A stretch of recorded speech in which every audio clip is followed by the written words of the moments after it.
በጋሻው ባልታዛር የት ሄደ ነው? ይኸው ስማ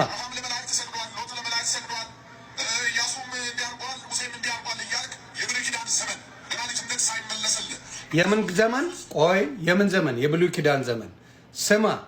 ስሙ በደንብ አድርጋችሁ። የብሉይ ኪዳን ዘመን ላይ ያለውን እንዳትቀበሉ እያለ ነው። ስማ በደንብ ስሙ። እዚህ ጋር ባልታዛር በጋሻው። እንቀጥላለን። ጉዳቸውን ነው የምዘረግፈው ስለ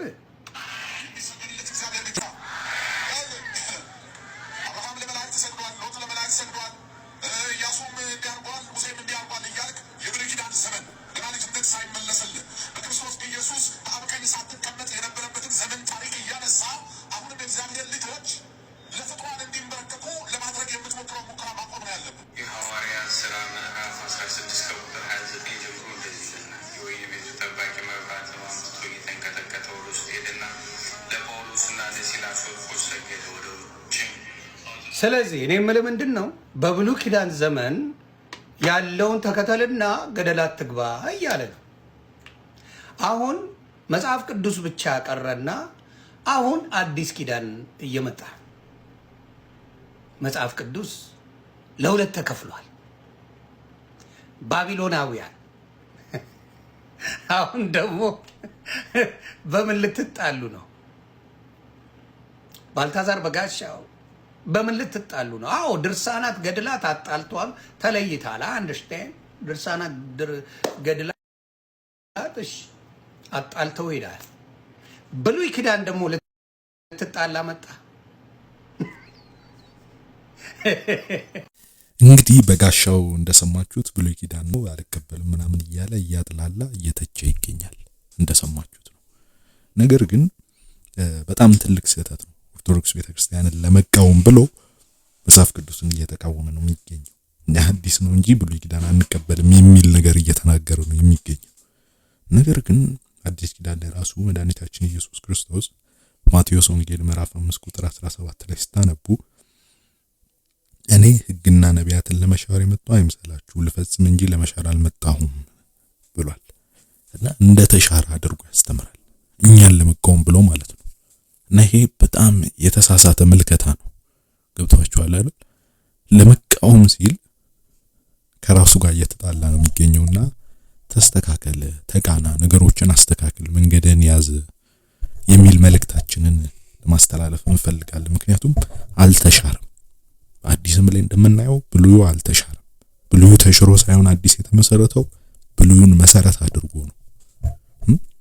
እውነት እላችኋለሁ ሰማይና ምድር እስኪያልፍ ከሕግ አንዲት የወጣ ወይም አንዲት ነጥብ ከቶ አታልፍም ሁሉ እስኪፈጸም ድረስ ብሎ ግልጽ አድርጎ ተናግሯል ማለት ነው።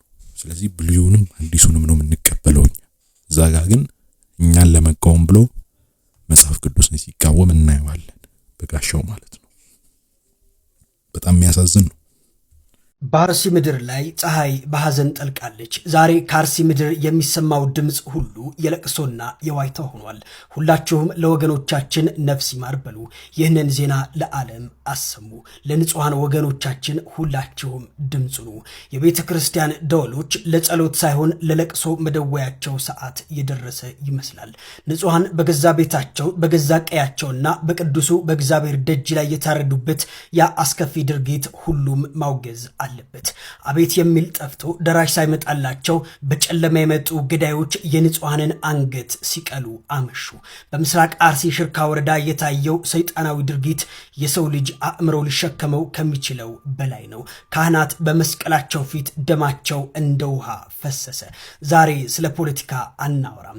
ዛሬ ስለ ጥቅማ ጥቅም አንናገርም።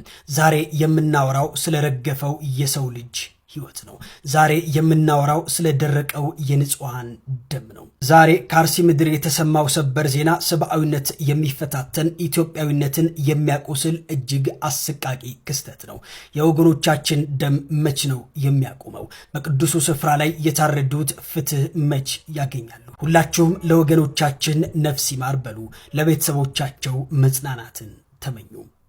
በነገራችን ላይ የአርሲን ጉዳይ ችላ የምንለው ጉዳይ መሆን የለበትም። በጣም ድምጽ ልንሆንበት የሚገባ ጉዳይ ነው። በጣም የሚያሳዝን በጣም ልብ የሚሰብር ጉዳይ ነው። በመሰረቱ ሰው በእምነት ተለይቶ መገደል ዲያቆን መረገጥ የለበትም። ይሄ ኃይል ይባል የሚገባ ጉዳይ ነው። ልክ አይደለም። ነገር ግን ምንጮቹን ማወቅ አለብን። ትዝ ካላችሁ በጋሻው ከጥቂት ወራት በፊት የተናገረው ንግግር አለ። የኔን ካሴት ስላቃጠሉ ነው ያ የደረሰባቸው የሚል ንግግር አድርጓል። ለመጀመሪያ ጊዜ ካሴቱ የተቃጠለ ቅዱስ ሚካኤል ቤተክርስቲያን ነበር። ዘመን ጠበቀ፣ እግዚአብሔር ጊዜ ጠበቀ። ማንም ሰው አሁን ላይመስለው ይችላል። አንተ ባሪያው እኮ ነኝ። እንዲህ አይነት ንግግሮችን የሚያደርጉ ሰዎች አሉ፣ በተለያየ እምነት ውስጥ ያሉ ማለት ነው። እና እንዲህ አይነት የጥላቻ ንግግሮች የሚያደርጉ ሰዎች ናቸው በኋላ ወደ ከፍተኛ ጥላቻ ይሄድና መኖር የለባቸውም ወደሚል አካሄድ ሄደው በሌላ እምነት ያሉ ሰዎች እኛ እምነት ሰዎችን እንደዚህ የሚያደርጉበት አካሄድ አለ። ጽንፈኝነት ሲበዛ፣ ጥላቻ ሲበዛ ወደ ተግባር ይለወጥና ወደ መግደል፣ ወደ ማጥቃት የመሄድ ነገሮች አሉ።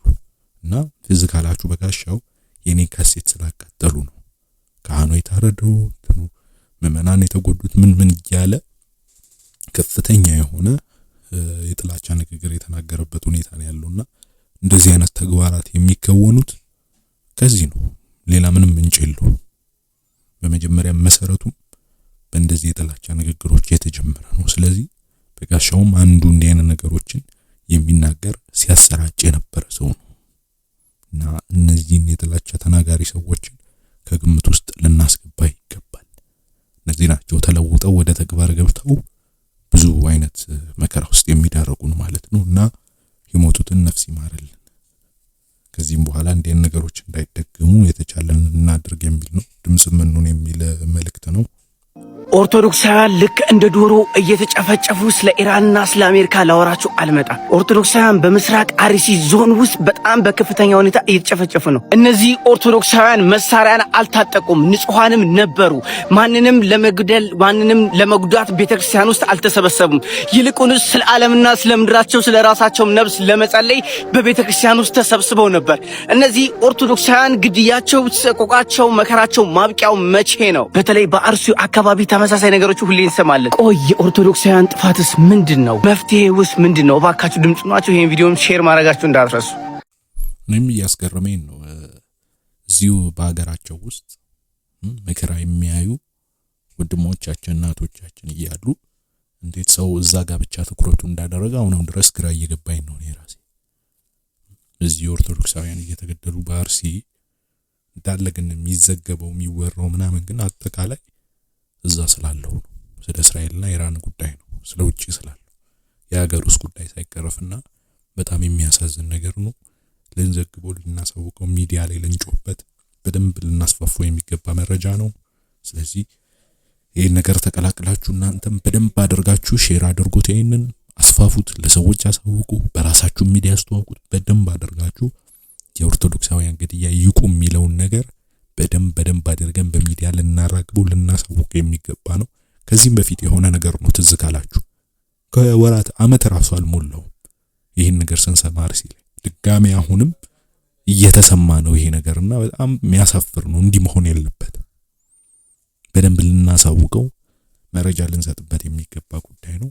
ይሄ ነገር መቆም አለበት። ከዚህ በላይ ደም መፍሰስ የለበትም። የኦርቶዶክሳውያን በእምነት ተለይተው የሚሆንበት ምክንያት የለም። ስለዚህ ይሄን ለማስተላለፍ ነው። እናመሰግናለን።